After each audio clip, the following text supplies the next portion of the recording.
OK，歡迎翻返到我哋頻道啊！上一集教大家做豆腐嘛，咁樣我哋已經成功做出豆腐啦。咁樣豆腐可以延伸好多美食出嚟嘅。咁樣今日我就挑選一樣我最中意食嘅啦，就係瓦煲豆腐啦。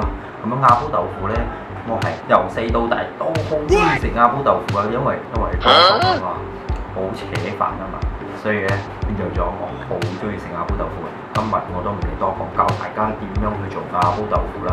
Let's go！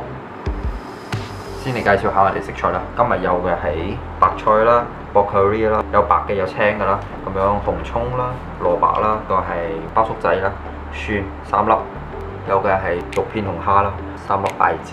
咁樣少不了嘅就係豆腐啦。好，咁樣我哋先嚟備料先。咁我哋用到包菜啦，包菜我哋採用3片啦。咁樣我哋切我哋今日要食嘅大細啦。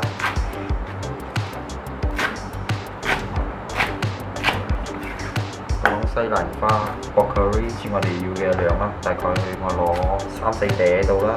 咁啊，佢太大嗲嘅話，一開2啦。咁樣白色嘅一樣攞3-4嗲。包粟仔嘅話，我準備2條。咁樣你可以滾刀或者斜切都得。蘿蔔切片啦，準備幾片啦蘿蔔。咁樣呢個紅葱大概我攞半粒嘅，第一浸皮去開去。蒜米3粒。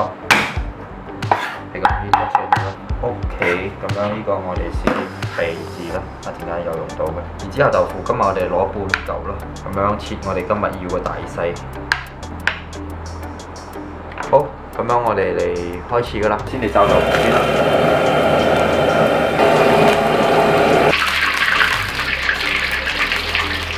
輕輕咁樣推啦。炸到個豆腐上色啦，注意佢個底面唔好俾佢炸窿啦。你咁樣差唔多噶啦。OK， 大火逼一逼油，攞我哋攤火啦。然之後多少油、蒜味、紅葱、爆香，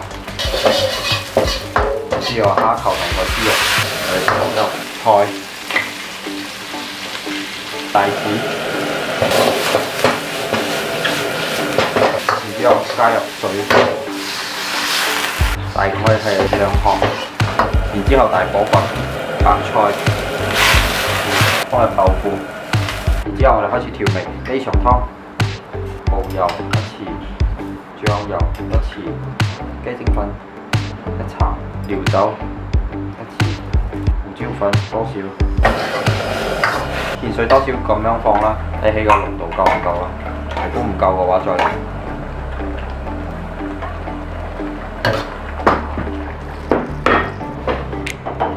之後壓住煮佢咧，